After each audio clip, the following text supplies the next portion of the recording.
Oi, pessoal, tudo bom? Eu espero que você esteja bem. Eu também estou bem, graças a Deus. Estamos aqui de novo. Gente, eu adorei falar com vocês. Foi muito bom, gostei bastante. Muito obrigado pelas declarações de carinho lá que vocês colocaram no vídeo, que eu estou acreditando nos alunos. E o pior, comecei a acreditar mais ainda, certo? Então, por causa disso, estou aqui de novo, porque eu adorei falar com vocês.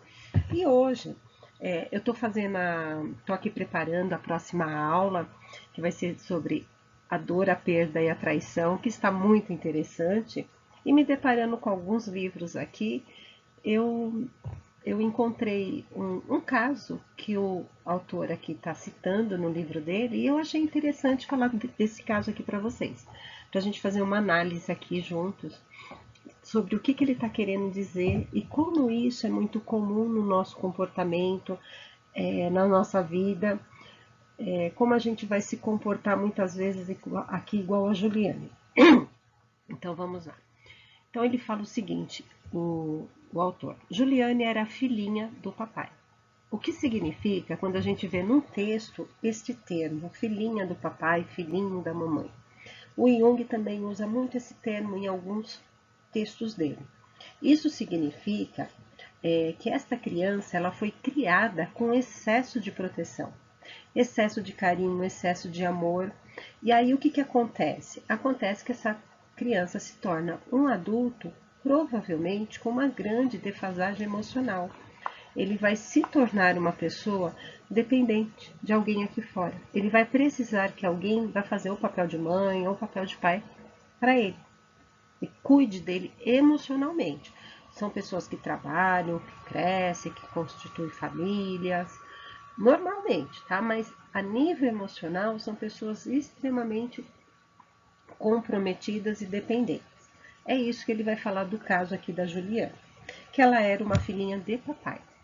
Ela conheceu um homem que se propôs a cuidar dela. Então, quando ela vai se relacionar, que ela pensa em namorar, o inconsciente dela já vai se conectar com o homem que vai fazer a função de pai para ela.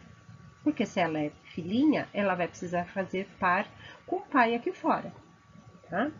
Então, embora ela ficasse impaciente com a liderança dele, porque pai lidera, e ele com a carência dela. Então, ele também ficava impaciente com essa carência emocional que ela tinha, e às vezes isso incomodava ele também. Ambos eram definidos por este contrato inconsciente de fazer par. Ou seja, o que ele seria o marido pai e ela a filha mãe dedicada. Quando o marido superou psicologicamente esta barganha inconsciente, realizada quando ambos estavam com 20 e poucos anos, ela ficou furiosa. Então, o que aconteceu? Por alguma razão, este marido passa a ter consciência da dinâmica dos dois. Então ele fala assim, nossa, tem alguma coisa errada aqui, eu estou fazendo a função de pai para ela. E é isso, por alguma razão, começa a incomodar ele. Provavelmente ele deve ter buscado alguma ajuda psicológica para poder entender esta dinâmica e sair dela. Então ele deixa, num determinado ponto, de ser o pai dela. E isso incomoda ela. Por que incomoda? Porque ela não está na consciência dela, gente. Isso é inconsciente. Incomoda ela porque, de uma certa forma, ela perde o pai, certo? Aparece o marido. E aí, como que fica? Ela não consegue lidar com a situação, né? Porque ela precisa do pai. Então ela fica muito furiosa. Ela permaneceu infantil e petulante, ou seja, ela não conseguiu entender o que estava acontecendo para ela sair da situação, para ela procurar um desenvolvimento, entender o que ela estava vivendo. Poxa, pai, parece que eu sou filha dele e não esposa. Mas ela não deu conta disso, então ela fica infantil, ela fica no comportamento infantilizado, sem perceber que a partida do marido era uma chamada para que ela despertasse para a idade adulta. Então esse marido rompe o casamento, como ela não consegue acompanhar ele psiquicamente falando, ela não se desenvolve, ela permanece na infância, então rompeu. E ela não percebeu a chance dela evoluir com o aprendizado ali na época que ele começou a dar os sinais. A traição dele, ela vê isso como uma traição. Pareceu total, imperdoável para ela. Quando, na verdade, ela tinha sido traída pela fusão pai e filha, da qual ela nunca havia se separado. Então, na realidade, ela foi traída pela própria infantilidade. Como ela não se desenvolveu emocionalmente, psiquicamente, a traição foi dessa parte infantil dela em se vincular com uma pessoa aqui para fazer o papel de pai para ela.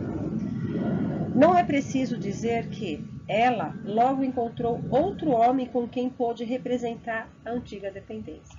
E isso acontece muito quando a gente passa por uma experiência.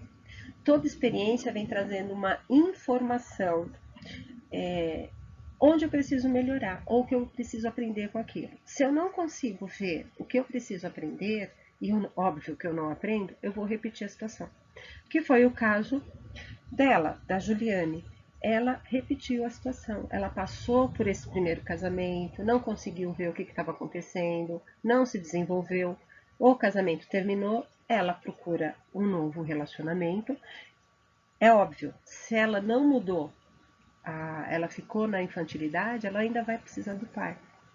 Então ela precisou de um outro homem para fazer essa função de pai. Isso não está na consciência. A pessoa não para e pensa assim, eu vou procurar um marido para ser meu pai. Não é assim que funciona, tá? Enfim, ela não aprendeu, vai repetir a lição até que ela aprenda. E aqui vem uma colocação que o autor fala que eu achei muito interessante. Ele diz assim: o convite para o crescimento foi recusado.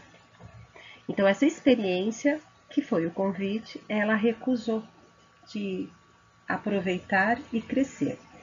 E aí eu pergunto para vocês: vocês estão recusando o convite que aparece na vida de vocês para o crescimento?